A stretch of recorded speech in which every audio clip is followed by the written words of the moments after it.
Hello, good morning. आज घरची पहिली सकाळ. दीदी इथं जेवण बनवायला लागल्या आणि मी घरातली बाकी कामे आवरून घेतली. आज जाईचा मोर आणि कळटुले असा मेन्यू होता, पण रेसिपी कशी करायची हे मला दीदी सांगत होत्या. पण मला जाईच्या मोरपेक्षा कळटुल्याची भाजी जास्त आवडली. घरातली सगळी कामे आवरून आम्ही दुपारी निघालो मळ्यात. मळ्यात गेल्यावर मस्त एका ठिकाणी बसून भरपूर गप्पा मारल्या.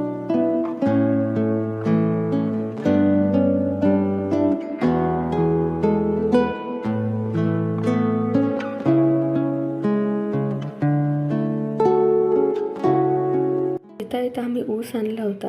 रायाला ऊस खाता तर येत नव्हता, पण कोणाला द्यायचाही नव्हता. मग मी पप्पांकडून टेक्निक शिकून घेतली. रायाने पहिल्यांदा ऊस खाल्ला आणि त्याला तो आवडला पण. मग विरू दादाला पण ऊस दिला आणि दोघांनी मिळून ऊस एन्जॉय केला. असा आमचा दिवस आनंदात गेला.